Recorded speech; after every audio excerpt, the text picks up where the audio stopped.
Got Conrad on the mic, got Bowers on the keys, got Wayne with the banter, and it's all about me. Midweek Mackems, your weekly dose of chaos. Midweek Mackems, we're back to take the crown. I know it's hard to get along with the league being so strong, but don't you worry now, just sit back and listen to the song. Midweek Mackems, your weekly dose of chaos. Midweek Mackems, we're back to take the crown. Midweek Mackems. Midweek Mackems.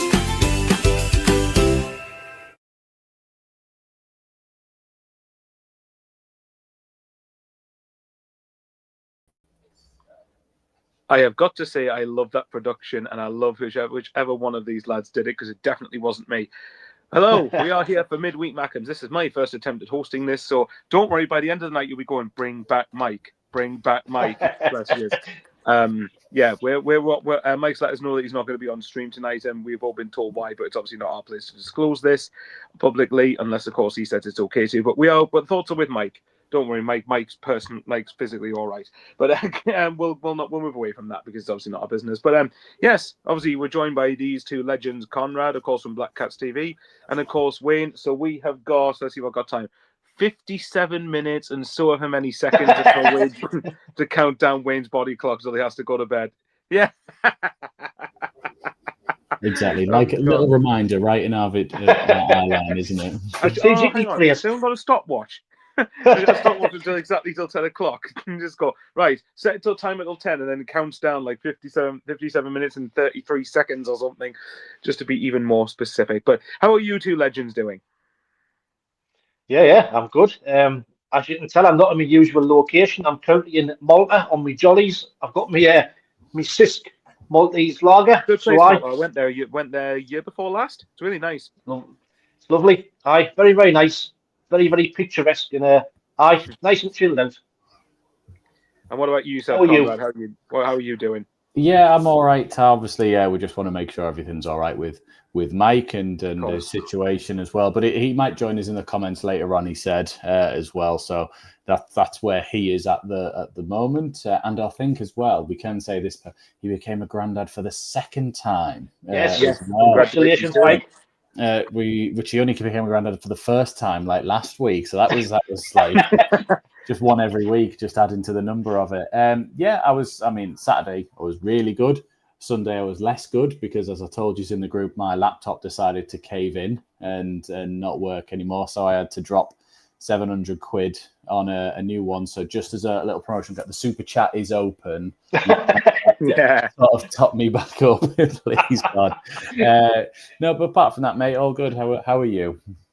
I'm not doing too bad. Been a bit burnt out with life a bit recently, but in general, I'm not doing too bad. And certainly compared to Mike, I can't complain really. But yes, and as far as Sunderland support and life goes, I don't think I've ever seen it better than this. In fact, I don't think any of us have seen it better than this. No. But yes, so and I've got the one thing I will say about Mike that he did say that I can say he definitely got wrong. Oh, we're going to get 7 points from Chelsea and Arsenal. Well, we only got 5, mate. But I think it's safe to say that unless, of course, you're Mike and you think we're going to be qualifying for the Champions League, I think most of us before, if we'd said 5 points from those 3 games, I think you would have been pretty happy with that. So we'll get to it. But we'll start with you, Wayne. So obviously Sunderland 2, Arsenal 2. And I'll get onto my experiences. In fact, before I talk about it, I'll quickly talk through my experience of the Saturday's game because it's quite different. So for those who don't know, I have an auntie and 2 cousins, one who turned 21 on Friday and one who turned 14 on Monday. They live in Sale, which is on the outskirts of Manchester. So basically, it's a tradition that every year I go over to see them. Unfortunately, that meant I missed the game. Well, as in missed being at the game when my friend took my ticket instead. But I did get to watch most of it. But we went into a hockey club because they all have hockey as a passion for theirs. Went in there, and the game was on for 10 minutes, and then they changed it over to the effing rugby. No, I was not happy. I was going, are you fucking joking me? I am not watching rugby when the mightiest red and white Wizards are playing Arsenal. Not a chance. So I had to go to another pub, and that wasn't showing it either, the Sunderland game. Then I had to go across the canal to another pub, and so I think I missed probably about nearly 20 minutes just searching for somewhere to watch it. I caught the first 10 minutes, missed the next 20, and then caught the rest of it. But from what I was going to say was from on the TV, from what I did see, the atmosphere looked absolutely amazing. So sorry, Wayne, take it away. Thoughts on Saturday? Yeah, the atmosphere was absolutely jumping. I'm like the whole game. I've never known like it. Even the playoff semi-final was kind of a bit of a comparison, but just it was like another level. I thought the Arsenal game, everybody was singing the whole way through. Everybody was right behind the team. We said that we had to try and make them a 12th man, didn't we? Make us a 12th man, and that was the case. And the first half was absolutely tremendous, wasn't it? Absolutely tremendous. The way we started the game, the way we kind of pressed them high, matched them in the faces, and when we took the lead, the roof come off. Absolute roof came off the stadium, and it just happened to be Dan Ballard, man himself, being a rock so far this season, but to get that goal as well, just top the first half off. So, it's probably one of the best games I've seen live at the Stadium Light in my lifetime. Honestly, it was that good. I'm not surprised. It looked, like I said, on the TV, it looked absolutely amazing, crazy, and absolutely epic. Before I ask Conrad his views on the game, is there anything in there any particular comments that are worth highlighting? Yeah, we've got. I mean, there will be some, but which ones are especially worth it? Oh, we've got a few. SJ said 21 points to go, and then absolutely, SJ, you're exactly on my line of thinking, mate. Brentford already tried to get Labrie, he wasn't interested. Las Palmas Mackems says, evening lads. Richard Waite, happy good evening all. James Bowens, evening everybody. And then Richard Waite said the under-21s are smashing it. James Bowens watched a bit of it, he said that. And then Ian Brown, all right, lads, can't believe Jason Steele is Brighton's number 2. Elliot Copeland, morning from Sydney. I think he's on your one there, Wayne. I saw the comments in that one. Then we get down a bit more. There has been a few questions. Obviously, one asked, where's Mike? But we've said. Steve Chappell said, how many seconds until he plays that Brobbey clip? Well, he won't. He won't be playing that tonight. Well, he won't be. Yeah. Conrad may. Well, actually, yeah, Conrad may very well be today. So I hate it. We've lost the clip. It's gone. Yeah, I've deleted it. Although the weekend where he scores and we haven't got the clip. There was a meme, so I'll put that on. You can have that if that's what you want instead. Like, that might do it. I think Gabriel and David Ray are going to have nightmares about that now. Yeah, exactly. So how many seconds until he did that one? So probably not tonight. There, we've got a few other questions in, but Tam is asking you, Wayne, what happened to this week's Bridging the Gap? Did Matty's internet develop some sudden faults now that they're? I'm adding this in now that they're really shit. I think it was a bit of both. So, ooh, how convenient. The hotel where I was at last night, because when we're away, we kind of stop at different hotels, we travel around. So the hotel where I was yesterday, the Wi-Fi was absolutely bollocks. So I couldn't get the stream. I did put a post out last night on the YouTube channel to say it wouldn't be on. But I don't think Matty was too arsed that we weren't going to be doing it, because it was maybe on my channel as well. So I think he wasn't looking forward to it. So he said, "Oh well, we'll just not do it." Yeah, a convenient. Oh well, I've got an excuse now. So yeah. So I was talking about a 3-1 defeat to Nottingham Forest, their first win in the Premier League since opening day. Yeah. But apart from that, we've got a couple of questions starred up for later on from Mark Reed and Elliot Copeland. But if you want to get your comments in, then we might get to them later on, and I'll read them out there. But of course, the main one being Brobbey. So under 21s, I think they've won 7-1 tonight. Yeah, I think Sirkin scored as well. Sirkin Daniel scored as well. I think Copley said both of them, Sirkin and Daniel, looked a class above everywhere, which you'd expected under 21s. But obviously, I think they must be taking some inspiration from the first team, I'd like to think. Well, they'll set themselves up for Harrogate Town at home in the FA Cup third round. And that's if Harrogate are still in the FA Cup, because that would make me go really tits up if they've been knocked out already. So this is where Conrad's probably going to check it and go, they got that totally wrong. Harrogate got knocked out too. Probably. Maybe at one point. I'm just hoping we got a home draw at the Stadium Light in the third round. So I might try and get a box and take my son to his first game, because I think he'd be a bit overwhelmed sitting in the crowd if it's a bit up. So I thought, well, if we do that as a big group, I can at least then go, there's your tablet sitting there, I'm watching the game. Well, very quickly on that subject, who would you want in the third round, subject to if they get past the second round? Do you remember when we played Havant Waterlooville back in like 2005? Someone like that, so that it's almost a guaranteed win, but just so that I can go, look, we scored, see, and he doesn't turn up, and I go, go kid him into Harriers in 20, whatever it was. Something like that, yeah, exactly. Yeah. You know what? Even them, and they're not a gimme anymore. You know what we're like in the FA Cup third round? We're always shite. Wave at Mike, everyone. Well, I Wave mean, Hey, Mike. Hey there, buddy. But you know what? To be fair, well, what about Gateshead get through their second round? Gateshead at home. Did we just play get them a the few years Mags. ago? I think we did. It'll just be a load of mags turning up, won't it, for I think Gateshead? we did. We did play them at home, didn't we, a few years ago? Well, I mean, they are obsessed with us, so it wouldn't shock me, to be fair.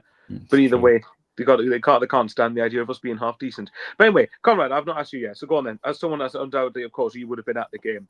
How mint was the atmosphere, the whole day, the build-up, everything? It was great all week. It had been sort of, Arsenal don't concede. They just don't concede. They don't concede shots. Apart from when they play Sunderland. Apart from when they play us. And I was lucky enough, as Ian commented just before, we'll dig it out because I'm self-promoting here. Enjoyed Conrad on AFTV. Yes, good, so I did. Very good.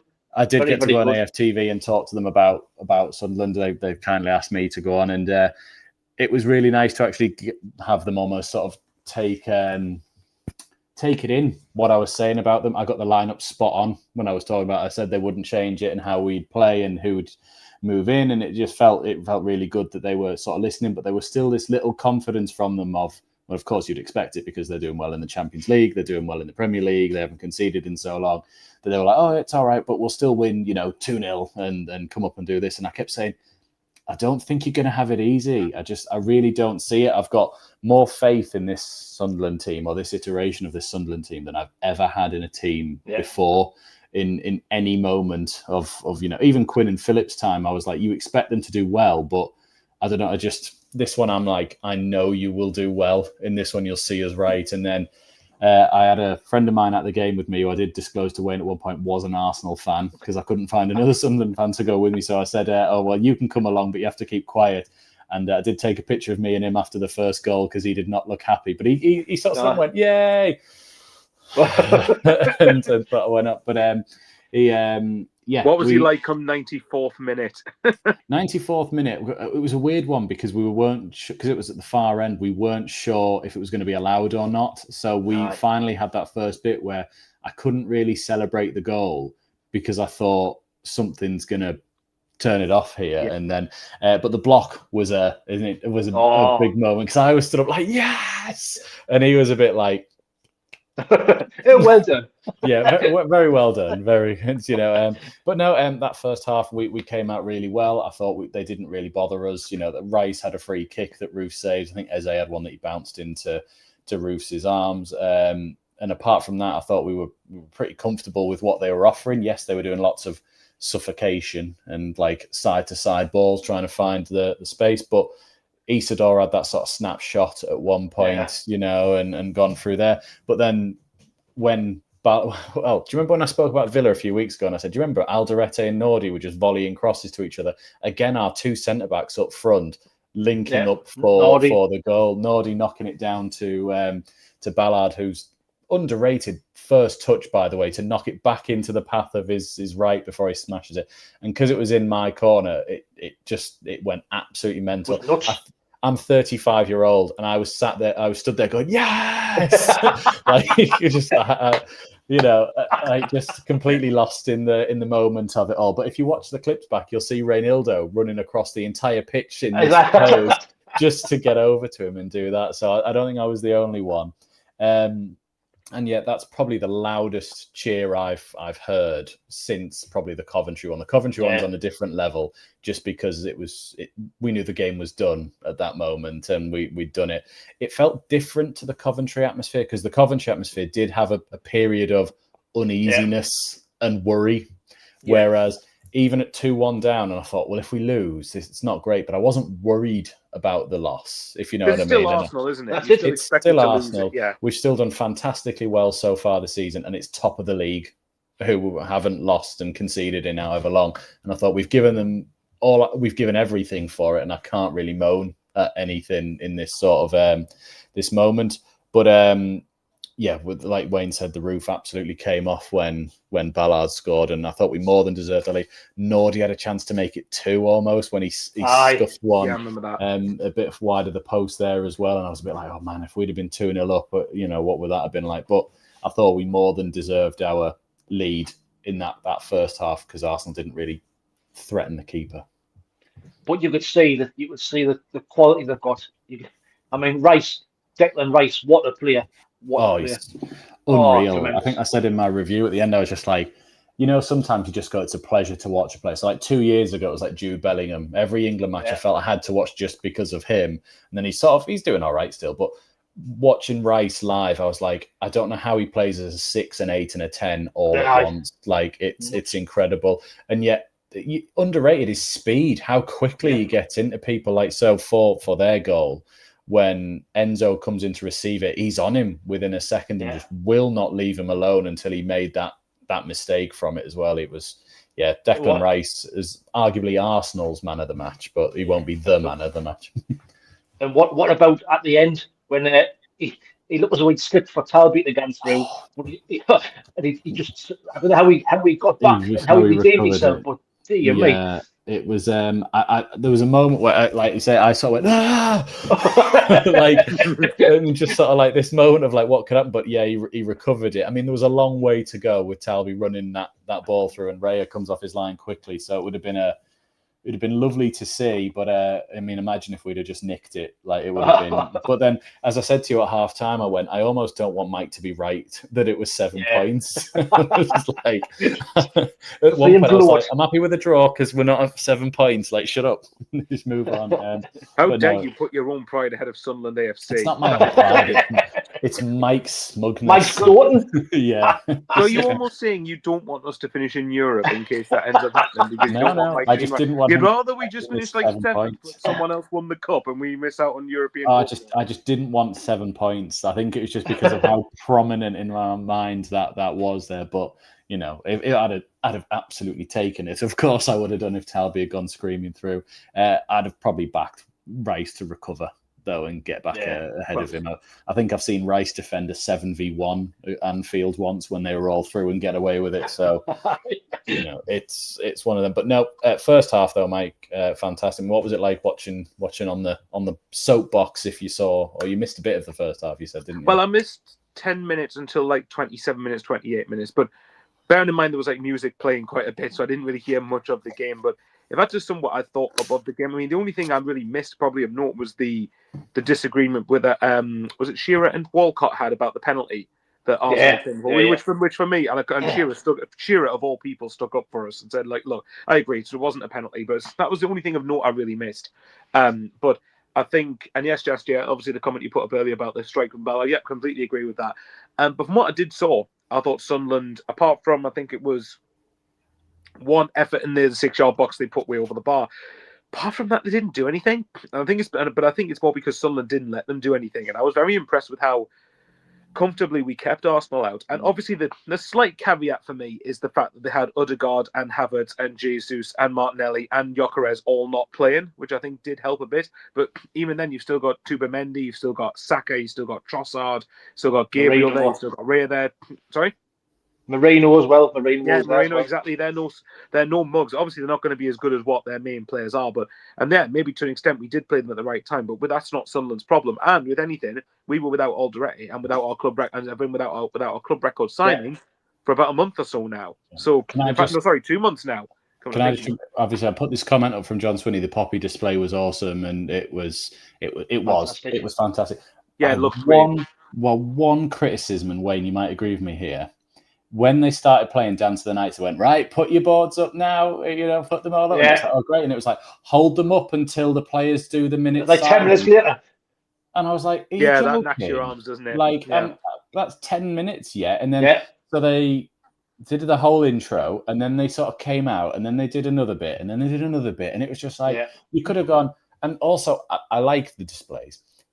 But when they come out, it feels flat because no one's clapping. Like, and it's just, and the Arsenal fans were doing it as well, which was really nice as well. They had it on, but it felt a bit funny because it was like, hey, and then people just stopped cheering because they're not clapping and they're not doing. If they'd have just gone, and when we go to do the display, they'll put them up now, and we'll start just small. For me, would it not have been better though, just have everyone clap as normal when the players come out, and then during the minute silence, then hold up the display? Exactly that.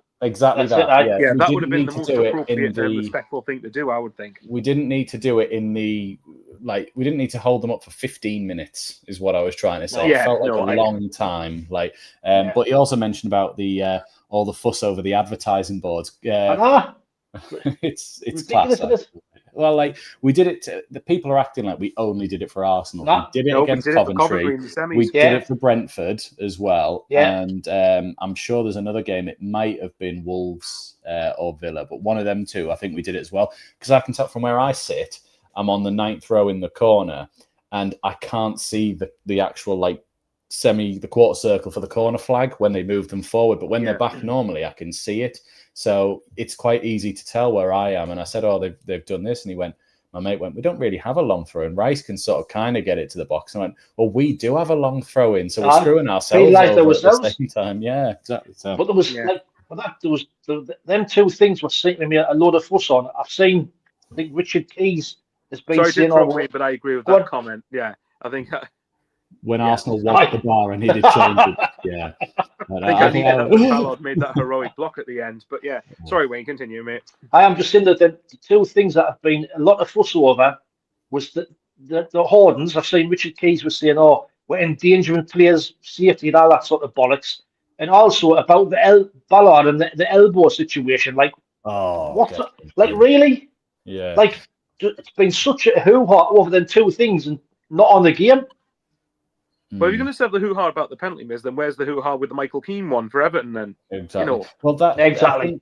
As we mentioned, Shearer and Walcott. Shearer had it spot on, which is like the defender was there first and you use your arms for balance. Marino then runs into Ballard. You can't then claim it's a penalty. And Walcott was like, oh, no, like, I think it's a bit of he's ex-Arsenal, though. He's going to say that, isn't it? And you can't have your arms up. And it's like, I agree, Jonathan. Damn fucking Ballard. Yeah, absolutely. That's it. Show's over. Yeah. Anyone who even thinks that's a penalty, and I mean, I know that all the people who freeze frame it, and you go, well, yeah, his elbow does hit him in the head. But if you actually play the video, he runs into him. Like, you can't, it's like the Simpsons when they go, I'm going to do this. And if you get hit, it's your own fault. That sort of bullshit, I think they were just looking for, anything, really. I don't think a lot of them were happy that they lost. Not that they lost. They didn't win. Sorry. Felt like a loss. But I've also heard the fans themselves, the Arsenal fans, were being a bit wankers themselves. I think they were causing trouble in the Wee Chief. And after the game, there was one of them getting manhandled by his steward. I saw the clip of that as well. That was Ty from AFTV. Yeah, I do think the steward overreacted to what he was doing, but I think it was he sort of, I think he was getting antagonised and he was just going top the league, and the guy just, obviously, as you've seen, picked the smallest target and dragged him out of the way, and sort of, But it's funny, if they're going top league, mate, you're Arsenal, we're Sunderland. That's not really much of an insult. No, exactly. But, he got manhandled and moved out of the way anyway, and it was a bit like... Was it by Daniel George Ballard? It might have been. Yeah. He looked a bit older. Might well have been. His dad. It's hard enough, Mr. Ballard. What did you think of the second half, though, Michael? Yeah, right. Well, obviously the second half, there was a half I did watch the whole of. I felt that the opening half, and to give Arsenal their credit, opening 30 minutes of the second half, they were very good. They dominated us, quite frankly. I think that my one annoyance is that the first goal comes from a mistake. And by the way, I'm not gonna hammer Lafayette obviously too much and say he shouldn't have been. Yeah, honestly, Gary, I wouldn't have ruled that out there because at that point you'd have said Sunderland had to ride out the first 20 minutes. And we were on course for doing that. So it just goes to prove it. But I think, in general, the opening 30 minutes, you've got to just give Arsenal the credit for that. I think the first goal, as annoying as it is, Arsenal did press Enzo really, really well, even though I think Enzo could have just put it out for a throw-in or done something so simple, because that's better than giving them a blatant chance that they scored from. But you got to remember, at 1-1, Zubamendi smacked the crossbar. Saka had a great chance at 1-0 that he should have really scored from the left-hand side. So I felt like Arsenal... If we're gonna skim over the two Arsenal goals, because really we want to talk about the last stoppage time, really.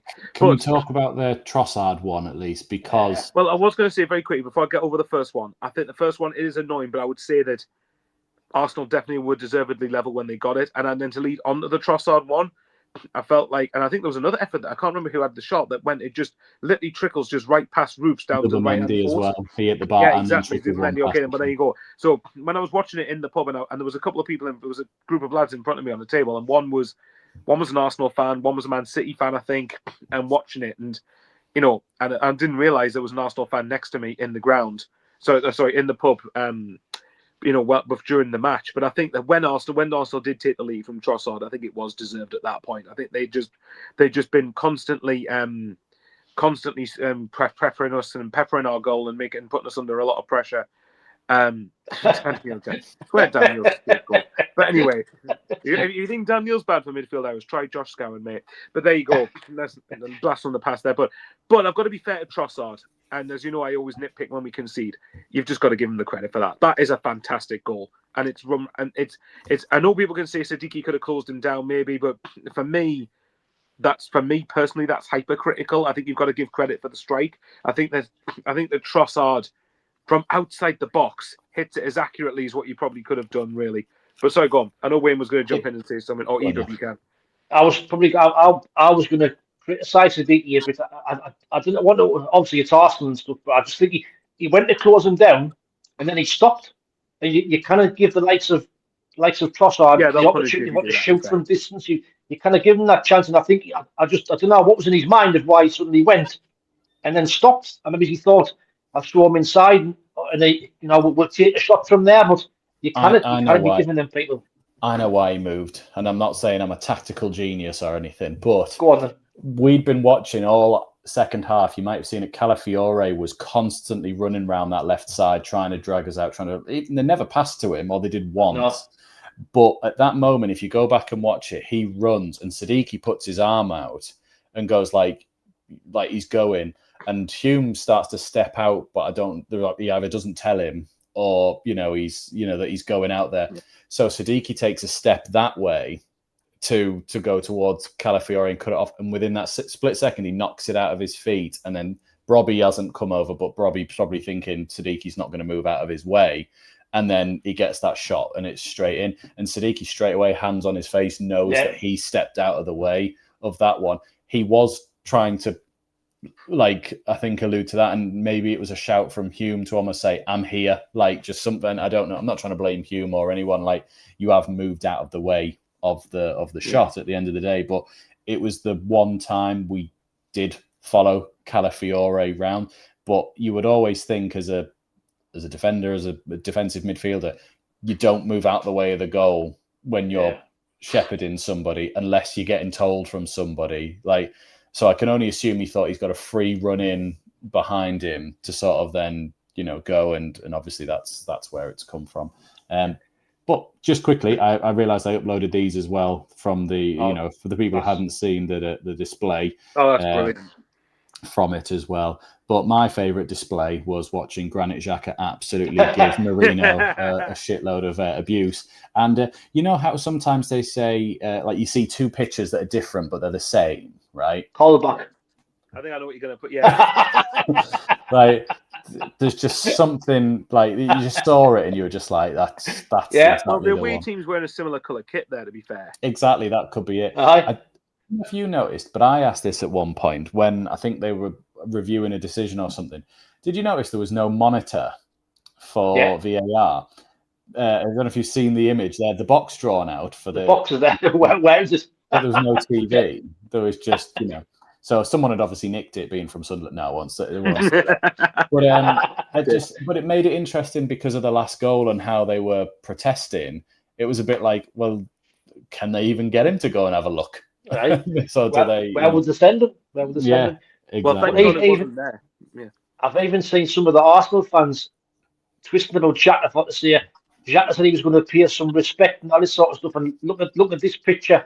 Get a fucking life, man, and get over it. There's a difference between paying respect and celebrating when your team are doing well. Aye. He came out and he applauded the fans when he started warming up. He came out and he looked up at them when he and applauded when the game was starting and in the second half. And there was a few people up there that had banners of him and things like that as well, which was very nice. But that doesn't mean he doesn't try 100% for our team and be buzzing when we're doing it. I would have felt it was weird if, say, when Brobbey scored that one or Ballard scored his, that he was just not partaking in it. That's not who he is. He's a very passionate And bearing in player. mind the celebrations there are to the Roker end, complete opposite Yeah. side of the stadium too. Exactly. Oh, he did it at the North Stand as well. He was right in front of the fans going like, come on, we've got it. But he never like looked up and went like, fuck. He didn't do any of that.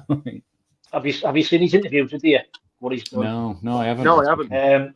He's been talking about, obviously, since he signed for the club and how he loves it here from day one. Mhm. And he's seeing the fans at Chelsea when they were singing the whole game. Oh, I So did it's hear fantastic. a quote from this. Yeah. Aye. And he says, these are not tourists, these are real fans who love the club. Sunderland's says- their life. Yeah, and he says, when you say that, it makes you give an extra 3 or 4% for the shirt. He says, and I love it. He says, I absolutely love it from day one. He says, when I walk in the dressing room and that sort of stuff, he says, it's just, the club itself is just brilliant. Oh, I think that's another- interesting. Sorry, I'll just leave that one on. We'll come to that in a second. No, go on. Oh, well, John Ruddock's put Roofs should have saved the first goal, which you never want to be beaten at your near post as a goalie. That's what Well, they I always asked me mate a question about this. Do you guys think he could have done better with it? Or is that a Well, hard question? I think, to be fair, I spoke to John I'm not a after the game. goalkeeper, I by said, the way, so I'm just so you I guys said might know more than me. it was kind of because we lost the ball that quickly, and it was kind of past him before he might have had a chance to adjust. But I think he could possibly have gotten down a bit quicker. I didn't want to criticise him too much, but I was going to mention Roofs as well. If he's got a weakness, do you think it's on long shots? Because the Matty Cash goal, that kind of shot past him, the one on Saturday that kind of went past him quite quickly, or do you think they were just well placed shots? If he has got a weakness, Cash is one. I would say when you watch the replay, 3 replays, the sun is right in his and just comes into shot as well. I agree with you and there. it does swerve a bit, but he still should have saved the Cash one. The Trossard one, I think I've seen him at full stretch and he wasn't getting anywhere near. And it was going. It didn't hit the back of the net; it hit the roof of the net on the way in. It was like it was a good shot. I think the near post one. I think I've watched it and I was like, he doesn't get all the way over to his. He's not like I would think I'd almost put myself on the post and sort of do it from that, but I'm not a professional keeper. I think he's thinking it's Saka and he goes across goal. I think he's trying to think from here, you're going to shoot across me because you want me to parry it out to somebody. And then it's a very hard and low shot. And that's what they always say to try and beat your keeper is you go low for them. Yeah. Maybe he could have used his feet instead and dive for it. But so one of them you see it with your feet, you get your feet through it, don't you? I mean, I don't want to call it a mistake from him, that one. No. I wouldn't. I'd say Cash's one was a mistake there. But then there's been shots in the Man United game, 3 or 4 long shots, and he dealt with all of them. The Crystal Palace as well, Nottingham Forest as well. I don't think it's the near post thing worries me a little bit. I'm trying. There's like another goal in the back of my mind, but I can't think which one it is. The Chelsea one was kind of went through and with Garnacho. Yeah, that's it. It is the Chelsea one. Yeah, he sort of wasn't quite certain it went through him at that one there. But if that's all he's done so far, he's still being. And how many times have he saved us? 79.6%. They are. That's how many times he saved us. 79.6% of the time he has saved us. So it's pretty good. But just back to your Xhaka interview, Wayne. Black Cat, not me, was asking where that one was. It was something that popped up on my Facebook earlier on tonight. He's done some interview where I don't know who it's with, but he's given an interview where he's been speaking around. If I find, I'll put it in the comments. Nice one. And then John Swinney quickly puts here, Roofs came out and said he was disappointed with both goals, actually. So that's fair. That's a good mentality. Comment. He's like, exactly. I don't think he was getting anywhere near that Trossard one, but maybe he's thinking, because it was very quick how he went, touch, bang. And he probably I should have been set already for it. And then Changing Crisis has put Saka on his weak foot. You don't expect him to put this in such a tight gap on his weak foot. It is an unbelievable finish. And Roofs, what was this one here? Gary says Roofs will get better the more games he plays. Big jump. He's still only in his second season and 22-year-old. He's only 22. Yeah, and he's got the most points of any Premier League keeper on fantasy football. Thank God for me. But he's clearly doing well. I wouldn't even say he's had a shaky start or anything. He's been absolutely fantastic. No.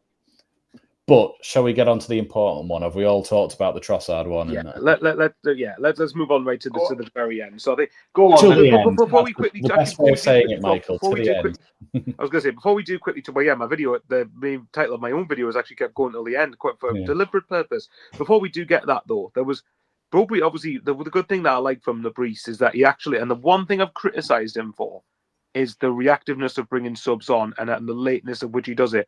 But I can't fault him with it in this game because it was a Dingra, Talby and Brobbey came on. I think it was at 1-1 at this point where I think he made a proactive change to get them on within half an hour, to give them half an hour of time playing. And actually, Brobbey had two very big chances before the equalising goal went in. Obviously, the first one, the ball comes across from the left hand side, and obviously I think Raya might have got to it or also slightly cleared it, and then Brobbey on the turn tries to score. But obviously Raya makes himself big, but that one was offside anyway, which wouldn't have counted had that gone in. And then the second one is when the ball ends up going through the box pretty much, then bounces off Reynaldo, bounces to Brobbey, and a similar thing again where Raya makes himself really big. So Brobbey, I thought, made a pretty big impact when he did come on. But let's get to the moment, because I've been watching the Sky commentary of this clip, and it's been living rent-free in my head all day. That's the only thing that's got me through work, to be totally honest. Yeah, who wants to talk their emotions through the goal? Go on. Unbelievable. But like Conrad said at the start of the show, I couldn't celebrate because straight away I said, you thought it would be disallowed for something, or VAR would find something wrong with it. When you see it, he's off the ground. And obviously you see the Arsenal defender go for the ball as well. And you're thinking, it's going to be disallowed.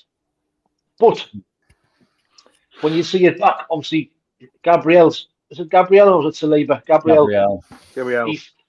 He's kind of ducking down towards the ball. So that's why it wasn't given a foul. But I was super impressed with Brobbey when he came on. I thought he was class. The way he looks a lot fitter. He was holding the ball up. Honestly, immensely strong at holding the ball up, bringing people into play, and got his rewards really. But what a finish, mind! What a finish to be! I still didn't know how he did it. It's mad. Almost toe pokes it in mid-air, doesn't he?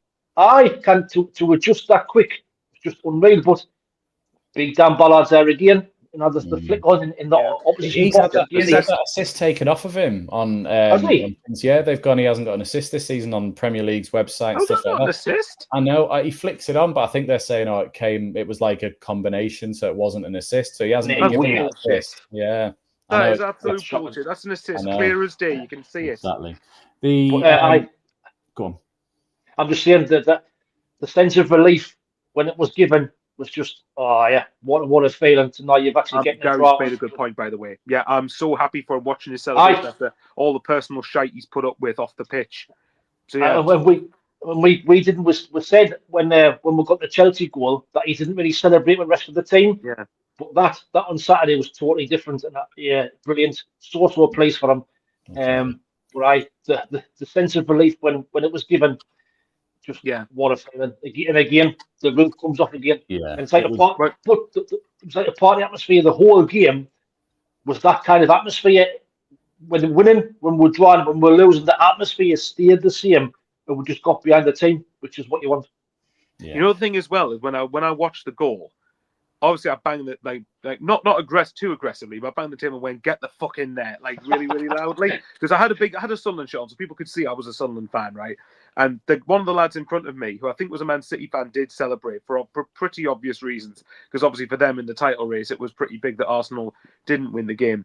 But so I celebrated, completely forgot about any composure about VAR, and then when I saw they were looking at it, I was like, shit, I'm going to disallow it. I've just made myself like an absolute tit. And I think I was saying to everyone, great, I've made myself look like a twat, and now they're going to disallow this. You just watch, they'll find something wrong with it. And so to bring on Wayne's point, when I saw they kicked off again, I was like, right, the later it got, I thought, hang on, they must have not found anything if this is going on as late as it. Like, I saw everyone going back the halfway line, I was thinking, hang on, Arsenal looks like they're about to kick off here. Surely this means this stands. And then, of course, they kick off again. I was like, just sort of like shouting, "Come on, man!" When you see it was allowed and it wasn't going to be disallowed. But then, of course, the other back of my mind was, "Fuck, we've got another 3.5 minutes now." So go on, comrade. What was your goal? You talk me through the goal, especially for your Arsenal supporting friend. Oh, he was fuming. In a Was he? quiet, Now he in knows a how we quiet felt sort of- after the Arsenal but scored twice. I met up with AFTV afterwards, and they were a bit like, no, it's Arteta was right to make defensive changes. Back in our defense. My mate was fuming. They took off an offensive player in Eze and went with a back five as well, just to try and shore it up when they did. Because I said as well, when they got 2-1, I was like, you need a third, because if you sit back, we'll come out and believe in ourselves that we can get something. And they did sort of went got beat back, and then Mascara came on for Eze, and I don't think Eze was doing a lot in the game, but they sort of they could have put on Nweri or Max Doberman or whatever they're called, or It someone invited else. pressure a bit, didn't it? It did. It invited us to go, come and have a go then. And it's like, well, we've already done it once, lads. It's not like we haven't scored. We know we can do this. And then throw in Ballard up front, who wins everything. I think Paddy Power, I forgot. Was it the asteroid thing? The asteroid. Yeah. Yeah, there's ever a massive asteroid heading for Earth. All we need to do is have Dan Ballard jump in front of it.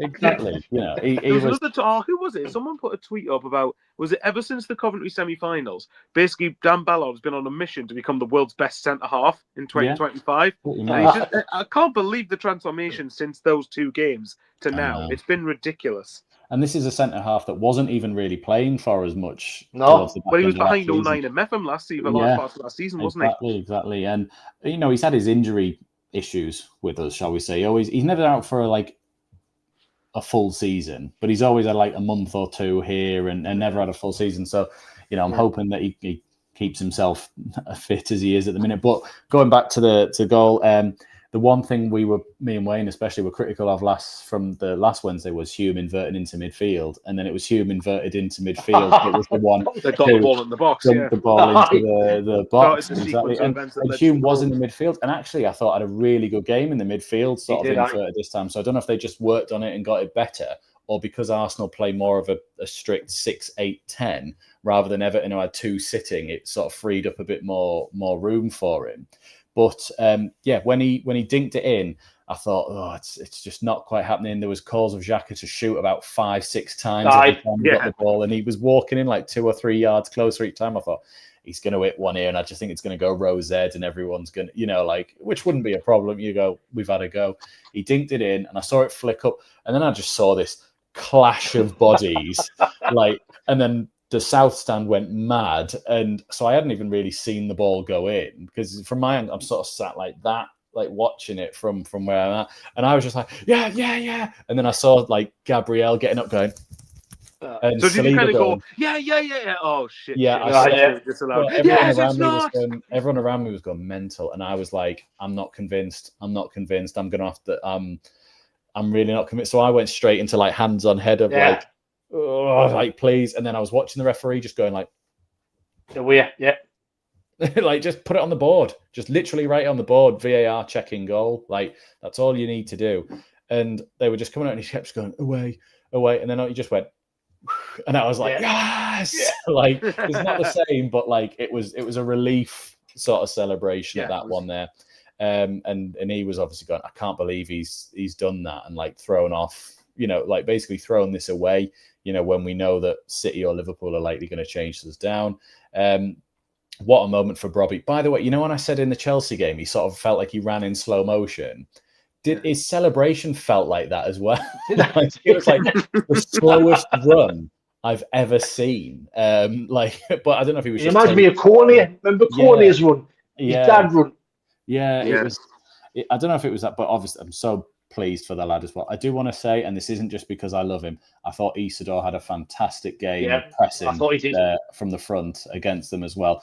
Didn't get his goal, of course, or he had one shot wide at one point, but he had a fantastic game pressing, but was rightly taken off at the time that he was, because we said at half time, Wayne, Enzo and Isidore need to come off for Talby and Brobbey. We didn't expect it to be Adingra for Traore as well, but it made sense to just swap the front three and go, right, you've got fresh legs to press them while they're tiring.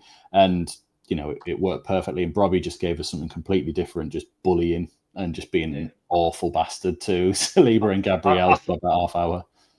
I thought Adingra did well when he came. Actually, he was getting the ball and he was tapping. I thought he did quite well, but what credit to us that Arteta, Arsenal top of the league, with 15 minutes to go, for a defender or for an attacker, that just shows how much he was worried about us. Fair play to us. Fair play to us. To be fair, just to add to that, I think Alan Shearer said this, and I think there was a couple of people on. So I watched slight bit of the coverage of. Yeah, no, I agree. Getting Bala for $2 million, absolute steal. Stephen Green, I think, put in the chat to shout out Ian Hall. I think it was from the Grange pub. So there you go. Whichever one of you wanted shouting out, I've just shouted. But well, shout both of you out. Do you see? Yes, I have, Emma. I have seen that. That is really funny. Yeah, that's it. Yeah, from I'm about some Ian Hall. Yeah, hello, Ian. Hope you're doing okay, my friend. Yeah. But one of the things that was actually quite nice is Shearer said this, that Arsenal won't have a tougher game than that all season in terms of the atmosphere, physicality, everything else, but physicality with the balance of quality as well. It's not just like Tony Pulis level physicality where it's basically just physicality and not much else. But I think what was impressive, and I watched a bit of I had the coverage of like one of the Sunday games. I think it was Forest Leeds, but I was watching the coverage to see if they mentioned our game. And one of the things that I think it was Mark Chapman, one of the guy who was in one of the guys who was Mark Chapman, one of the guys who hosts Match of the Day. Yes. And he was on this, and he mentioned the point about how, yes, there's a late equaliser, but it shouldn't feel like 2 points drop for Arsenal. And I'm thinking, and I've seen a few Arsenal fans, to be fair, actually recognising that a point at Sunderland, even in the circumstances, isn't the worst result in the world for Arsenal. And I think that's the biggest credit we can probably get, because for me, I think if Sunderland's at its potential, every single team in the Premier League should dread coming to the stadium and playing. That's what they said as well. I'm sure they said that in isolation, obviously dropping 2 points for Arsenal looks awful, but obviously the context of it, but on its own, and go, that was a great point for us actually, because we could have easily lost that one or been rattled and thrown off of it as well. It was exactly what you wanted, and that's all I wanted from the team at this game. I wouldn't have even mind if we'd lost. And then people were saying, like, what a game they'd sort of given them. But well, I would have done because I like results first. But yes, I know what you mean. It felt like, especially, I don't know if it was for you, Wayne, as well, but when that Ballard one went in, I felt really vindicated that all week people have been talking about Arsenal don't concede, they don't do this, and we just half an hour and smashed ours. Not even just like a scuffy, but we just walked in the area, didn't he? Yeah, just walked in the penalty area, pretty much, and smashed it. Yeah. Yeah, it was exactly what it was, and I thought we more than deserved our point. There's arguments we could have got more. There's arguments Arsenal could have got more as well, exactly. Especially with that 97th minute. Fair result in the end. It was a fair result, I thought. Yeah, no, I would agree with that. And I think to be fair though, and I remember I said last week that one of the reasons that, and usually I consider myself, I try to be quite realistic when predicting Sunderland games. So pretty much the opposite of Mike. He's pretty much the internal optimist, which I love about him. But I did point out that one of the reasons I backed us to get a point was because of the fact of who Arsenal had out missing, which I think was because I'm not going to take anything away from Son, but I do have a feeling because I rate Gyökeres that damn highly. I think if he plays, it's a different story. I think if he plays, they missed that focal point. Moreno's a good player, but he's not a number 9. He's not a sort of the focal point. I mean, and obviously back then he's not as good as what he was now. Remember how deadly he was for Coventry when he was up against us in the Championship the year that they got the playoff final and missed out on promotion via a penalty shootout. So that was always, you could tell from there, Gyökeres was destined for bigger things. So, from Ian, I would absolutely love that. I'd be very surprised if we do that, but it would be great if we did. As long as we'll win on December the 14th. But we'll get away from that one. But having said that, the fact of the matter is, I think if those guys had played, that Arsenal had out missing, then you go, well, all right, then fair enough. But at the end of the day, like I said, Sunderland without Alderete and Habib Diarra too. So I'm not going to have that totally because that's not Sunderland's problem. And Arsenal's had a team that still was capable of beating us. So for me, in the end, and actually, I think the way we got the draw was probably really good as well. Like another till the end sort of goal, getting it in 90 plus minutes in stoppage time against the league leaders. And I can only imagine there would have been Man City and Liverpool fans jumping off their sofa when Brian Brobbey did score. But I think you guys, I think Connor's right. I think, and I'm sure Wayne will agree. You both said we deserved the point. It wasn't like. I think in the immediate aftermath of the game, because I remembered how dominant Arsenal were for about half an hour of the second half, I thought, did we deserve a point? But then when I thought back on it, I thought, no, actually, screw it, we did. Because we stayed in it, we were the better team in the first half, and in the last 20 minutes, we had big enough chances to get something out of it. So I think the last question before we move on to other things we're going to talk about is how, this is going to sound stupid, but how much confidence is that going to get the lads up even more? Not even just from the fact we've beaten Chelsea, not just from the fact that we've had a great start, we've scored twice against a team that had not kept clean sheets after clean sheets since I think it was Newcastle away the last time they conceded. Yeah. And scored in the last minute goals. But no comment there. But joking aside, I mean, in fact, I'll tell you what then. I think there's only 2 other teams that have took points off Arsenal in the Prem this season. And they were the 2 teams that were hoping. Liverpool. You know who the other one was? City. Yep, City. Liverpool, Man City. So Liverpool, Man City, and Sunderland, the only ones who took points off Arsenal. Arsenal are a few points clear at the top for a reason. Okay, Man City's cut the gap to 4 points. I mean, that should be the top 4 this season: Arsenal, Sunderland, City, and Liverpool. I think I put it on Twitter, and it was someone called Charlotte Northern, whatever her name was, and it was basically like clubs entering the top 5 in the Premier League. So I think it was like Arsenal. It was funny. Yeah, it was funny. Like Arsenal, Palace, Tottenham. Who was the other one? Was it Liverpool? I think it was, and then Sunderland. And then when she was doing impersonating Sunderland's going, this is even better in real life than looking at the table. Yeah. I was like, yep, Charlotte, that's and they were just like, all who that's the lacking fuck at the are you? Yeah, and I was like, who are you? Yeah, excuse me. We're Yeah. absolutely massive. Well, Give us our due respect. Just the final bit on it while we move on. I think Gary Hoyle's just put on as well. The reason we're all riding this sort of incredible wave at the moment is because where we've been for 10 years. That's and it. I know that the Paddy Power one where they were joking about the Newcastle fan moaning that we're doing well. One of my friends in Newcastle, or 2 of my friends are Newcastle fans, and they're like, no, it's Just good. own them, get new friends. I'm glad you're doing well. Do you know what I mean? But like the other general consensus are a bit like that. I'm not looking. It's you're not doing well. You've played nobody. Yeah. We've played like 4 or 5 of the same teams as them now and got a better result in every one of them as well. At some point, we have to consider that Mike is right and we are the real deal at this moment. And what is it, 11, 12 games in are we now? I think it's 11, is it? It's 11 games in. 11. 19 points after 11 games. And 5 times we've scored injury time goals in 5 of them. Yeah, exactly. Do you What was count it, the West Isidore Ham, one? We were 3-0 up. We were 2-0 up already, but yeah. Yeah. Yeah, but it was West Ham, Brentford, Wolves, Chelsea, Arsenal, wasn't it? Yeah. Yeah. So, yeah. But the thing I say about this, right, because I find this quite hilarious and infuriating at the same time, how any Newcastle fan can complain about the idea of us doing well when, bearing in mind, we've went down twice, been in League One for 4 straight years, while they got taken over as the richest club in the world. Meanwhile, when we're in the Championship, Champions League, they finished in the Champions League, finished in the Champions League again, and won the Carabao Cup. Do they not realise how hard that would have been for us as a Sunderland fan to sit through? So, with all due respect to them, fuck off and suck it up. Fuck off. Suck it up. Now, come on, you've been ahead of us for so long that if you can't handle the idea of us being decent, then screw you, quite frankly.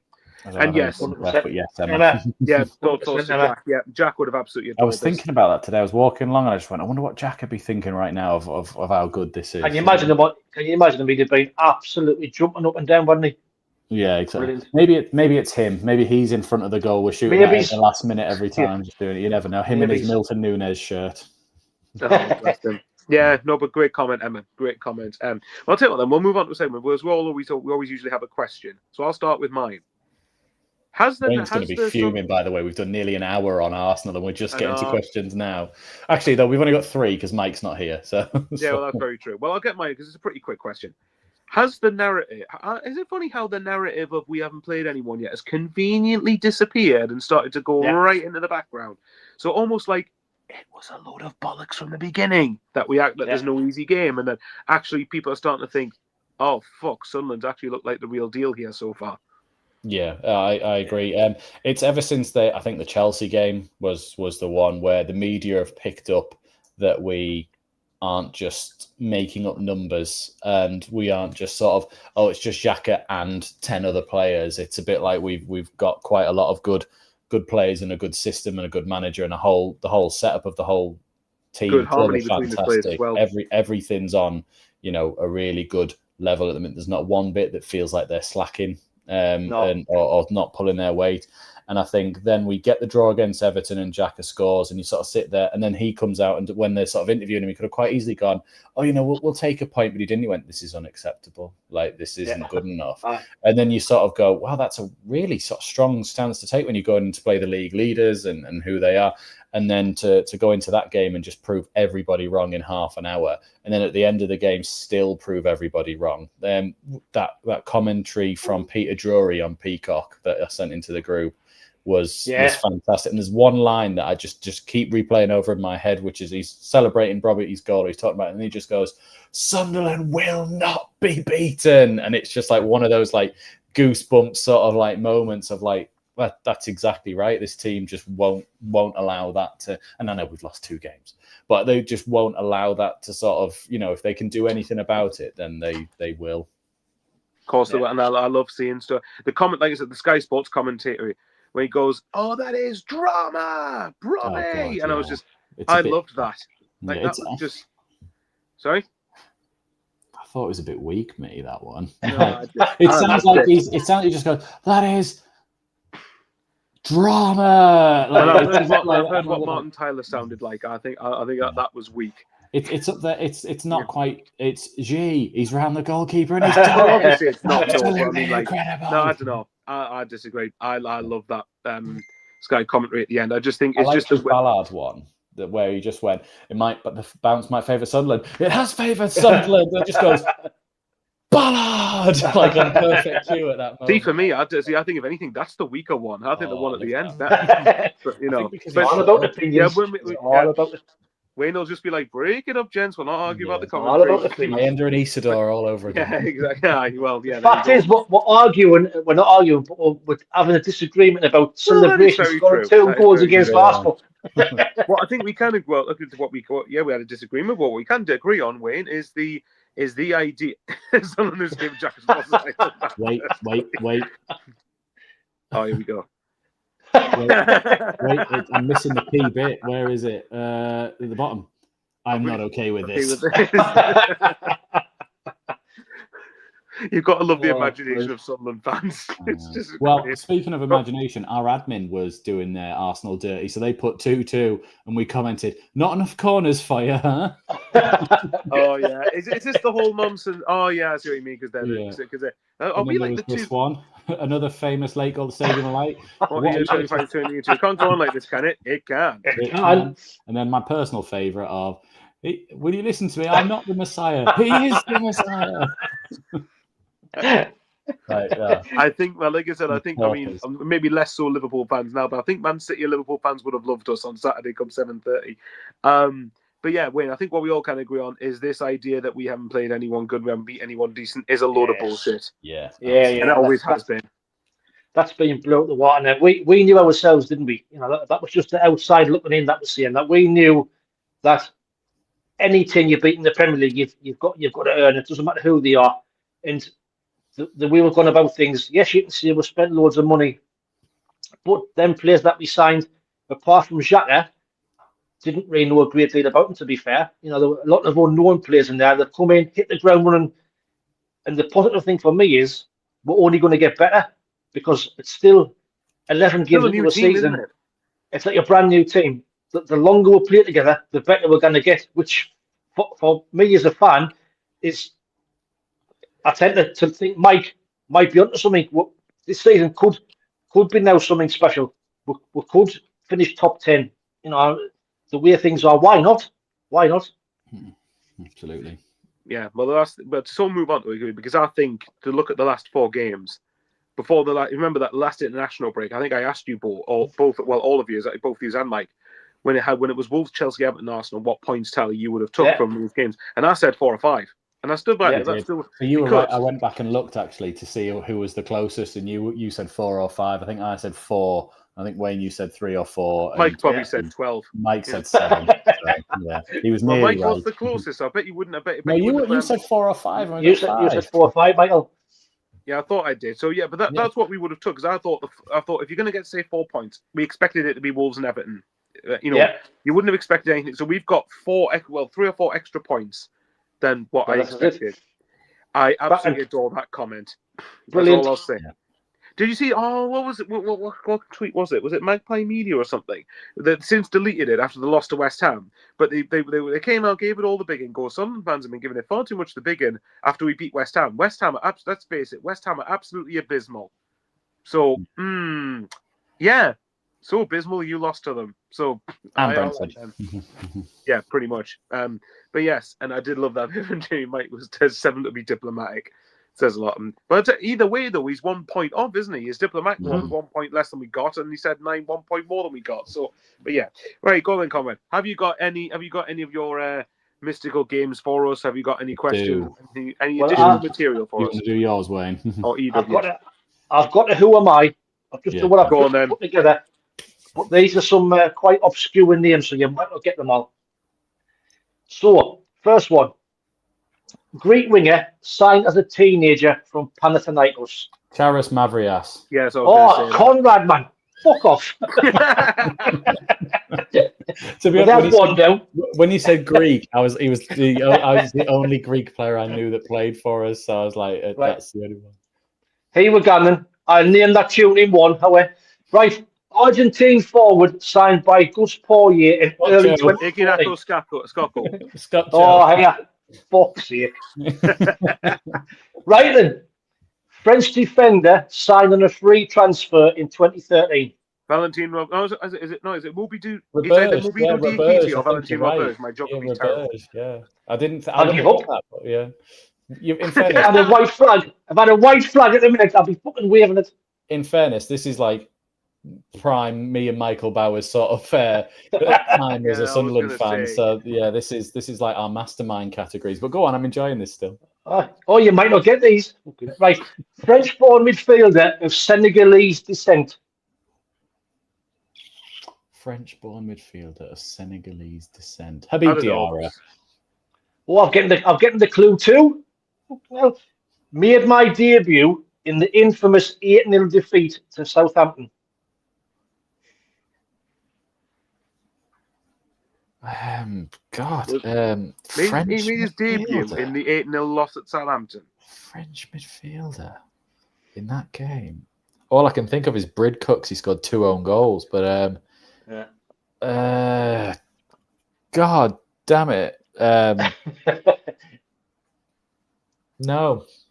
Scored my only Sunderland goal in a League Cup win over Carlisle. I don't even remember that we played Carlisle. Oh, hang on. Oh, no, that's not it. I was going to say El Hadj Bar, but I don't think.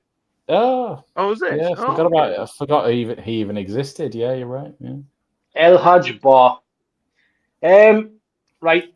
Oh, there you go. So that's 3-1. That's 3. You're going to say French? Yes. Christian Basile. No. A tall French striker who came through Sunderland's academy. French striker who came through Sunderland's academy. French striker who came through Sunderland's academy. French striker.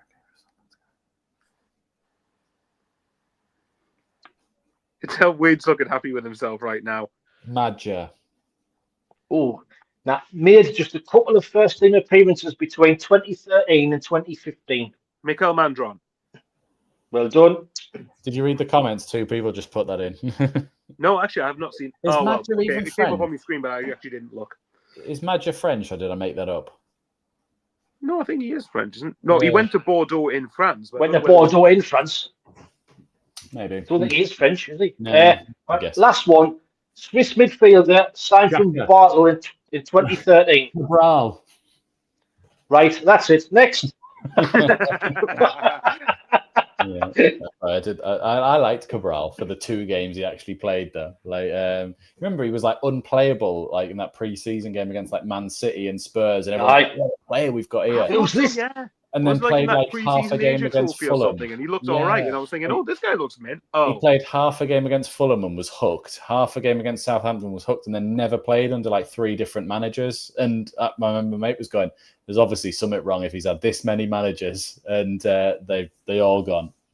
No, not Here's one more for you. Go on then. One more.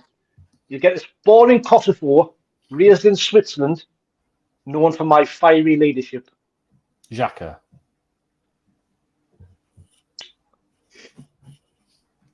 Arrived from Marseille and immediately captained the side. Oh, Lorik Sana. Yes. Lorik Sana. Yeah, the Marseille, but you can see the parallels. Yeah. He was a right player. I loved Lorik Sana. Here's a quick Q&A. Here's a quick Q&A for Wayne. I got a good result against the Mags, but did nothing else.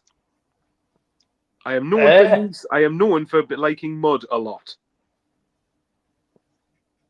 Particularly from a niece. Oh, yeah. Oh, Paolo Di Canio. Yeah. Got a result against the Mags, and that's it. That's The mud thing threw me at first, and then I was like, oh, right, you just go, he does not like tomato ketchup. Yeah. On Di Canio, I was watching something the day. I think when he was in charge of Swindon, there was one of their players. League One Wes. Aye, like unbelievable. Like he came in, right, you were shit this weekend, you're in for the next 7 days, no days off. He's like, what? And if you, under the Kosh did an interview with Tommy Miller, formerly of Sunderland, of course, saying dreadful season, but he worked under Di Canio when he was at Swindon and said, like, if he could just dial his intensity down like 60%, he'd be an absolute unreal manager. But he just doesn't allow anyone days off, doesn't allow any sort of breaks or nothing, and it's just they can't work under that. So that's why it worked in that short term of us staying up when we needed to be blitzed. But then the following season, we wouldn't let them, have any sort of enjoyment. It was a bit like it was done anyway. Well, for me, when he was appointed, I thought that for a short-term kick up the backside, because, I was convinced if Martin O'Neill hadn't been sacked that season, we would have gone down to the Championship. Yeah, and I think, I know a lot of people like him, down. but I personally don't have the same fondness of him that a lot of people do. Because I thought, apart from the first 3 months, I thought O'Neill's football was atrocious to watch. I'm totally honest. But you knew when you wanted to buy a striker and it was Danny Graham to play up front for us, and you were just like, really? Like, you spent 12 million on Stephen Fletcher. Yeah. Did he? It was I thought Fletcher was all right. I like Fletcher. I like Fletcher. First year he was pretty good, but then I think after that, apart from when it was against Newcastle, I thought he was very anonymous most of the time, to be honest. Oh, he disappeared. But that first 6 months when we had him and we played, like every shot he had just went in. Yeah, like a 4-2-3-1 where you had McLean, Sessegnon, and Adam Johnson behind Fletcher. Yeah. It was a class. Class but system. The point is, like, Di Canio, when we appointed him for a couple of months, okay, for a couple of months that should work. Long term, hell no. But it is what it is. Right, go on then, Conrad, because I know you've probably got your devious game on us again. I do, and I've mixed it up a little time. It's still a blind ranking, of course, because I like the comments to have a go in it as well. But it's on fullbacks. Okay. Right and left, just to mix it up for you, so you don't just sort of go, it's left. It'll be, Mickey Gray. It'll be this one. It'll be that one. So you can't really wait. I'm trying to get it so you can't wait it out for like Kevin Phillips to like rock up and go from there. So. I want your comments in as well where you think they should be placed as well. But number 1 is Julio Arca. Oh, brilliant. Yeah. Go on then, Wayne, you decide this one. But do you remember him, Bowers, at all? Well, I know of him, in fact, that when he played for South Shields and obviously managed South Shields for a bit, but I am aware of who Julio Arca is. I just never watched him. No, he was. Left midfield and left back, I will say. But we love playing midfielders as fullbacks, don't we? If they've had a good amount of games at fullback, they're here. So they don't necessarily have to be a fullback, but they've played a lot of it. So like Dean Whitehead is not in this list, but could have been. I'm gonna go. Do you want me to tell you where the comments are going while you're thinking? I was going to go 3. Well, Las Palmas Mackems 3. David Harris says 1. Emma says 3. Changing Crisis 1. SJ 7. James Bowen says 2. Unless he's thinking there's going to be a lot better options coming after this. But... Can you think of 6 other fullbacks? Anyway, no, I won't do it. And then there's 4 3s. There's a lot of 3s in there. So we'll go with 3. Julio Arca. Okay. Number 2 is Danny Rose on loan from Tottenham, of course, on there. Scored a goal against Aston Villa. I love Danny Rose, He was good, wasn't he? That was when he was a proper, not an up-and-comer, but he was like, I wish we'd bought him, almost. Me as well. But then we got Alonso the season afterwards, who was class as well. Yeah, that's a tricky one. Well, SJ says 8, quite clearly. 8? Yeah. There's a 5, 5, 8, 4, 2, 5, 4, 5. Oh, Danny Rose. What did you put 3 for Arca? It's got to be either 2 or 4 for me. Aye. You choose, Michael. You choose. Okay. Right, screw. I'm going to go 2. 2. I really rated Danny Rose. I thought he was really good as well. Danny Rose in at number 2. We better not get to a point where Callum fucking McFadzean's going to end up at number 1. Number 3 is Callum. No, sorry. Number 3 is Phil Bardsley. Oh, dear me. Are you bringing all the good ones out first? I thought Bardsley was class as well. So I'll be happy to go with a 4. Yeah, well, I will go with 4 with that one. Hedging with a 4, really. We will. 4. It's like sort of it sounds harsh saying it this way, but it's meant in a good way. It's above average, but it was constantly 7, 7, 7, 8 out of 10. Yeah, well, he had some screamers in his that goal at Old Trafford though as well. Old Trafford, Man U, the winner at Man City. That was one of the best goals of my life. You know, he had a screamer against West Brom. I think we did lose the game, but he had a screamer at home against West Brom. Goals against Chelsea and good assists against the Mags as well. Just some comments in there with 2, 4, 5, 4, 5. So they had him in about the same position as yourselves here. So number 4, Wayne Rooney on at boxing as well. Yeah, absolutely. Didn't take him on; he beat him. Beat him, man. Yeah, number 4 is Luke O'Nien, of course, for a season and a half. Did play at right back for Sunderland. I know he's not on the same probably playing level as these 3, but it's how good of a job he did for us at fullback in that first and half of the second League One season for us. Yeah, I was going to say it's the third season he kind of converted to centre back, didn't he? He did. Centre Chappell's put 1, Alan Gardner's 8, James Bowen 5, 7, 5, 6, 6, 6. He did a job there, wasn't he? But he's more done a better job at centre half. So as a full back, I would probably have him further down. I'd say 6. He did keep the 2 fullbacks out of the team as a not a fullback. I mean, that is very true. And he got a fair few assists from fullback as well, actually. I'd still say 6. I'd say 6 would be about fair. Okay. Yeah. We'll go with that. That seems to be where the general consensus of the comments is sort of averaging around on there. We've got a lot of 7s, 5s. And I mean, it was worth it just to see Jam's side video where he goes, Luke, I love you. Luke, I love you. Look at Luke when he's taking the throw-in against Accrington. Number 5. Current player Trey Hume, 18 appearances for us. Northern Irish right back, also captain sometimes of Northern Ireland as well. Got to be 1 or 2, won't he? Got to be 1 or 2, I think. 2's gone, 3's gone, 4's gone. I'm happy to put him at number 1. At least then, whatever happens, number 1's gone to someone good this time. Yeah. So go on at number 1. I love Trey Hume.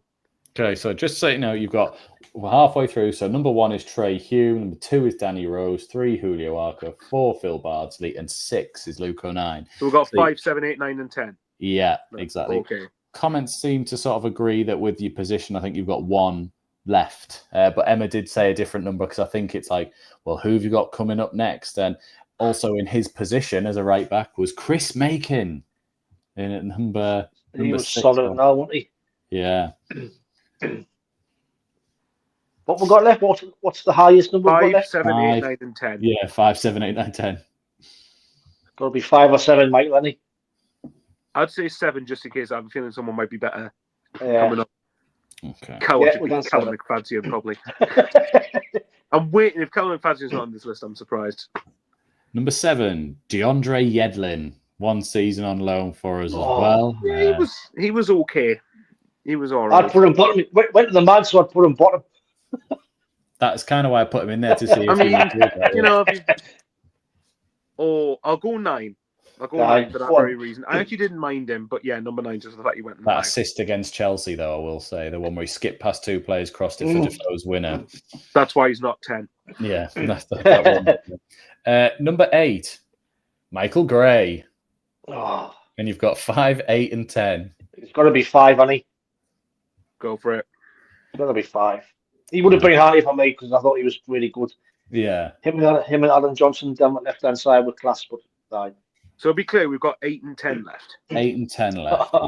Noddy McQuilly. Yeah. No. I've kind of gone for, as you can tell, all good players who we have fond memories for as well. Number 9, George McCartney. 10. Yeah, I would have done that as well. He was fucking shite. They always said, he's decent, solid. See, Wayne, now remember when you said DeAndre Yedlin 10 for the Mags? You're quite glad I stayed to put him at number 9 now. I always thought George McCartney was one of those people talked about he was great, but he really wasn't. I hope the next one's another Hume. Is it Denver Hume? Denver Hume. So the last one is Patrick Van Aanholt. I had a feeling it was going to be either him or Alonso were going to be in there. Yeah. I liked him. He was great and all. I So think he was he's one of those that, apart from under Allardyce, I thought he was very shaky defensively, but my God, he was blistering going forward. Going forward, he was brilliant, wasn't he? But it's funny how that's just how good a playing coach there. Allardyce was, though, because he got Patrick Van Aanholt to actually become a good defender, Exactly. and then Moyes came in and then just made him lose all of it. Yeah. But you know, I mean, everyone was agreeing with you about McCartney for 10, but just to go with the list, so you can have a feeling of like if you would swap any around here. But we've got number 1 Hume, 2 Danny Rose, 3 Arca, 4 Bardsley, 5 Michael Gray, 6 Luke O'Nien, 7 Chris Makin, 8 Van Aanholt, 9 Yedlin, and 10 George McCartney. Any of them, you not that I'm allowing you to, but just that you would have. I'm reasonably content with that list.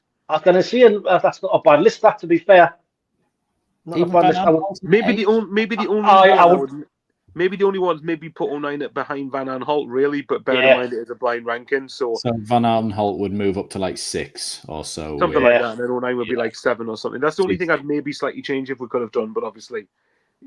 It's the heart. Or Have you nine's seen like Alan the heart of Gardner's the head. comment? Sorry, guys. Have you seen Alan Gardner's comment? McCartney was really good when he was on the bench. Yeah, exactly. Who was it hit? Lee put it's a Bench better warmer list than FC. Lee put it was a better list than last week. So we'll just remind everyone of last week's one of your midfielders, where number 1 was Didier and Dong, number 2 was Stefan Sessegnon, 3 was Darren Gibson, 4 was Steve Malbronk, 7 Zendin, 6 Larson, 7 was Key, 8 was Jack Rodwell, 9 was Zinedine Kilban, and 10 was Lee Clark, because you kept it up with the mag at the bottom of the list, of course. Yeah, it's not our finest there with that, to be fair. No, exactly. But I wonder on if he George could have done that McCartney, list with- I wonder if he could have done that list, but with players who play for both Newcastle and Sunderland. probably could, Yeah. eh? Save that, maybe. Wayne will do that as well. We've already got one already. DeAndre Edlin, there you go. Yeah. Do you remember the cover was in Stephen Taylor when he said something like, I'd rather work in a post office than join Sunderland, and not one of their players will get into our team. Jack Callback, Hee Sung Young, you know. Just a fair few ex-Mackems, you know. That's just saying, Stephen, just saying. Last week was Mike's influence. James Bones literally just said that. Mate. Last bit, should we go through some of the questions in the comments? Quick let's fire go on through. then. Let's So, go for it. first comment was Mark Reed. He says, where is it there? Well done, the lads. Till the end. Brobbey's goal was excellent and hope he scores more. If you look at his legs where he runs off afterwards, his legs are massive. It's a comment, really. It's not really a question mark, get it right? But yes, they are. You're on him now. No, they're fucking huge legs, aren't they? Is he a Jack Grealish? Well, they're calves. These were like his tree trunk thighs. To be you fair, know? he's But got wasn't there a picture of him in training where his thighs were? There was a picture of him. Think all the lads just stare at him, just go, "Oh, your thighs." I do that when Ballard and Xhaka walk out. I'm like, understandable. Mark Reed also put Reggie Debris is amazing, and we're lucky to keep him next season. On Xhaka, he's leading from the front, but can we still be as good if he misses a game or, God forbid, gets injured? Well, that's the thing, innit? We've now got Siddiqui and Xhaka both on 4 yellows, haven't we? Which, as it gets closer to the man's game, I hope they both take one for the team and get them out the way. They've got 3 games left to deliberately get carded, is what That's what I was going to say, because I watched for anyone who doesn't watch them, Conor Bromley and Alt Ending, they do a sort of a feature together every week, and there was a point they made that I thought was actually quite interesting. That how would you approach that? And obviously, in an ideal world, in an ideal world, neither of them get a yellow card for like the next 8 games, but that's not going to happen, is it? You know, so it's thinking, all right, then, if that's the case, then. Do you, if you had to have a choice for them to pick up their 5th yellow card, is it away at Liverpool, for example, then they miss Man City but back for the Mags, or is it home to Bournemouth so they miss Liverpool but back for City? Like, you know, what do you do in that situation? I'd stagger them. One get one against Fulham. Yeah. Other one that I'd be like, Jackie, just don't foul anyone in Fulham. I don't care what happens, but Siddiqui, you clip somebody, you know, and go from there. The weird thing is for me because it's like, yeah. What I was going to say was they're both going to be available for Fulham, at least, unless they get injured. At least they're going to be. So that's a good thing. Because I think Fulham's a game that, especially with what we've got coming up in December, fixture-wise, I think Fulham's a game we could do with getting a good result in. So, but yeah, I'm saying I think a bit of a rocky patch as well at the minute. So you never know. We could. Well, that's it. Yeah, I mean, there I played Marco Silva before then. I don't know. Who knows? But And James then, agreed with them what you said. I think it was where one gets one against Fulham and the other for Bournemouth. So yeah, it's like, if I was going to leave it late, it'd be Liverpool to get them against Liverpool. that's and the miss latest you'd want them getting their fifth yellow, wouldn't you? Yeah, exactly. And they both missed that game, and but then you don't want to miss it both at the same time because you're almost then going right, no midfield. So you sort of want one against, say, Bournemouth. Are you talking about Dan Neil and Chris Rigg? Yeah. Anyway, we'll move on from that. Elliot Copeland's put, how do you think the game against the Mags will play out, hopefully, and also your boys' prediction on where we'll finish the league? Well, we'll talk more on we've got a big specials coming up for the Mags, so Elliot, we'll keep tuning in. We'll get to that one. But league position then, Michael. Well, I'll tell you what, I'll quickly answer what I think as of right now about the Mags, because that could change. A lot of that could change depending on injuries. We'll play it later on as well, but go on then. Yeah. All right, fine. I predict the Mags will be Saudi Arabian bastards. I think that they will be very arrogant. Yeah. Okay, no. League position. Are we talking an area of the league, or does it have to be a nailed-on single league position? I'll let you have like 3. So if you went like 8 to 10 or something like that. Okay, I'd say 9th to 12th, something like that. That around that sort of region. I think that I do stand by what I've said, that I still think the immediate target is to get the 40 points as quick as possible. But I think I've got enough faith now that unless we get a catalogue of long-term injuries, I think I have enough faith we will be all right. Yeah, I think so. Essentially, we need to get 21 points in 27 games, I think it is. So, I think we're going to be more. I think we should be more than good enough to achieve that at the bare minimum. Yeah, I think I probably agree with that, Michael. I'm even more confident now into this spell over Christmas where we've got a really tough run of games. I think we'll be fine. I've probably gone about 7 to 10. Yeah, I'm sitting there somewhere like 8 to 11 sort of thing at the moment. The DNGs will suddenly become overconfident, didn't we? That's the thing. Yeah, I don't know. I don't want to be too overconfident. No, me neither. Actually, do you know what? 14th to 17th. I'll be that guy that just keeps it going. Yeah. Just I'm roping Who would have thought we would be the most optimistic of the three of us? Oh no, do you mean? James Bowens and Ian Brown both ask a very similar question, which is how much is Ballard worth? And Ian Brown puts, do we have a sell-on for Ballard? So I don't think we do have a sell-on for Ballard. We might do. I think we would have signed him. What was it? 2 million we signed him for when we came up. He never played a game for them, so it's very bizarre that they would have gone. Yeah, but Arsenal would view him at least as someone that they could get a bit of money from via a sell-on. Maybe. So I don't know. I mean, I hope not, but I wouldn't be surprised if we did. I think we'd have heard about it by now. Well, you'd like to think, yeah, you'd think so, I suppose. I mean, but there hasn't been any concrete links linking him away, though, has there? No. Do you know if a player signs a new contract, does that sell-on clause get renegotiated as well?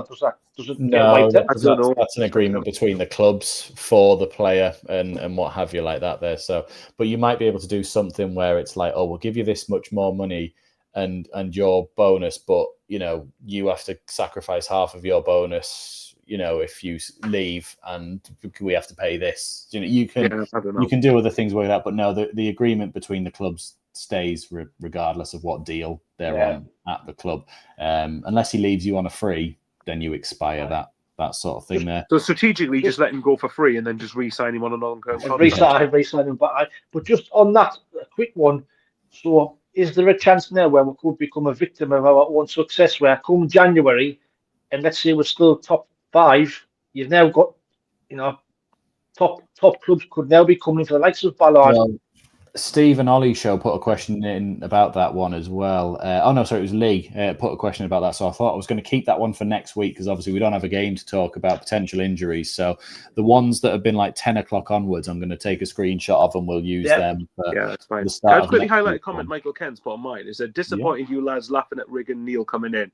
We have moved on. Oh, it's disappeared off the screen. But it's basically like moved on, yes, but a little respect. Yeah, they were big in getting us here. To be fair, I wasn't laughing at the idea of I don't think that's entirely fair. I wasn't laughing at the idea of them playing, because I actually rate both players. I was just the reason I was laughing because I was thinking about what Mike would say, actually, if he was here, about the idea of Dan Neil playing in midfield. That's what made us laugh. I rate both players. But to be fair, Rigg's done that round when he's played, to be fair. He's more than held his own, and we haven't seen Dan Neil yet, so... Exactly, so we don't know definitively one way or another how good he is in the Premier League. Depends how comfortable we are continuing with this 5, because they seem to be doing really well in it and it really suits us. Yeah. So it might be something where we just carry on doing it because we tend to invert into the midfield anyway. So it's not like we're actually just sat very rigid 5 at the back at all times. but we're definitely there for, the bits that might be that we actually don't need as many midfielders as we thought we were going to need. It would be nice to get up in games, where you might get a couple of goals up and you've got half an hour left. Then to bring likes of Dan Neil on to ease him in slowly into the Premier League. Yeah. But remember, it might be that one game we have Siddiqui and Neil/Rig, and the other one Xhaka and Neil/Rig. So one way or another, they're going to get exposure in the next 6 weeks or so, 2 months. I'll keep changing. Go on, sorry, Wayne. I'm just and like we've been saying, these players are training every day with Granit Xhaka and all them. So that's got to. I know there's nothing like playing, but just training with the standards he brings, it's got to improve you as a player. Got to have. You're right. I think so. Yeah. The change. Sorry, I was reading the comment at the same time you were speaking, so apologies. But I'm going to keep the rest for the next show because Changing Crisis have got a good one about points in Fulham and Bournemouth. Sportscast has got one about, Gatrada's doing well. Does Alderete come straight back in? SJ's got one about Diarra and AFCON, which I'm sure we'll mention about other players, and especially ones we've seen if they've picked up any injuries from this one. Lee's got a good one, which you were saying, Wayne, about January, and do we look like a tasty snack that they can come get players from? Steve and Ollie, what's our strengths in January, and then who replaces them in the midfield from SJ as well. So I think we'll keep those ones for the start of next week because we don't have a game to talk about at the start before we get to Fulham anyway. So, and we're pretty much hitting the time for Wayne's bed, but I meant the end of the show as well. I don't think I've got any. Have I got any memes I didn't use? No, I had one of this one here, which was our stats this season. I did see that. Yeah. Goals conceded, joint second, expected goals against 4, set pieces, goals conceded 2, clean sheets 3.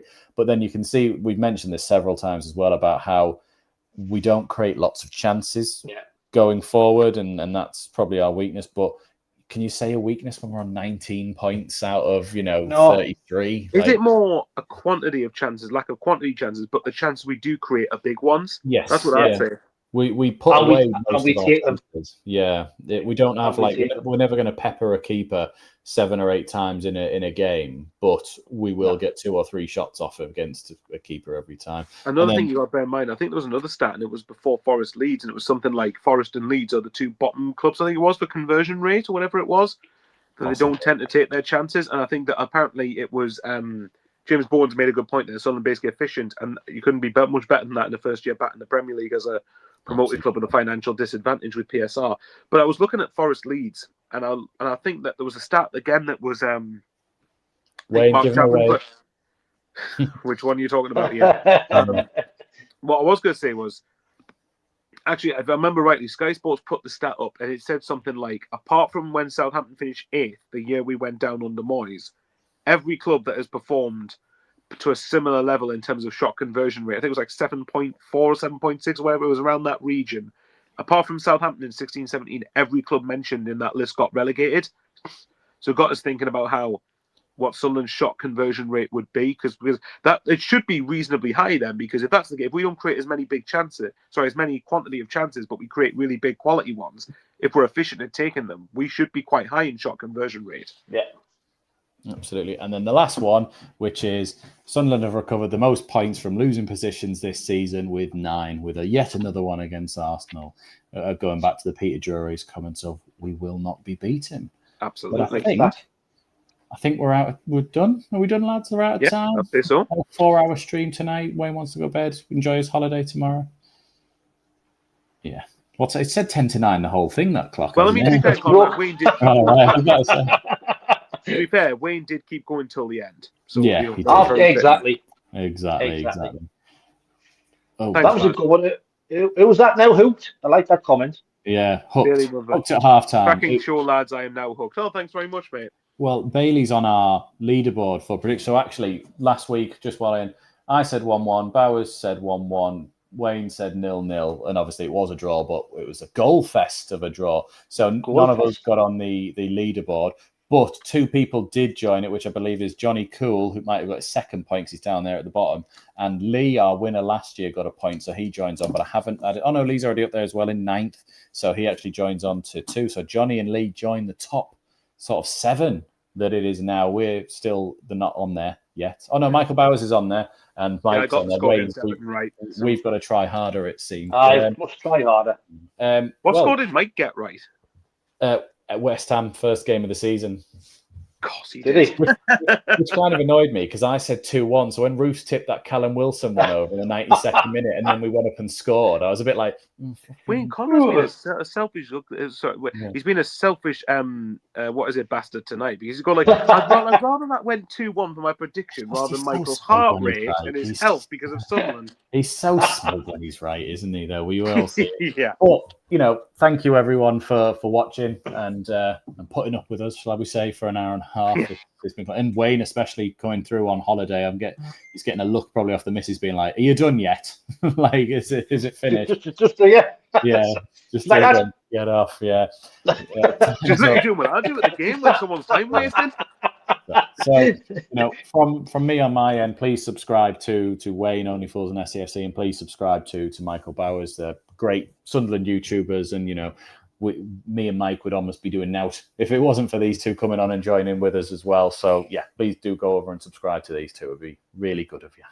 And thanks very much to the Conrad and Mike at Blackcast TV. Without them, we wouldn't be on here. So like I said, it's a really good, and it's good that people seem to start liking it. And remember, subscribe listen on Spotify as well. Subscribe there as well. Fantastic, and as you can see, those beautiful meme pictures tonight, aren't I? I know you're really on to it now. You just need the Mr. Blobby no thing. Super chats though to help me with my laptop. Thank you, everyone. Yeah, but yeah, subscribe to all channels mentioned, obviously on Spotify as well. And Wayne, let you have the last word. Yeah. Just to echo what you've both said. Fantastic show, fantastic set of lads. Love doing it. Like I say, I'm on all this, but still wouldn't have missed it for the world. So happy days. Subscribe to Michael. Subscribe to Black Cats TV.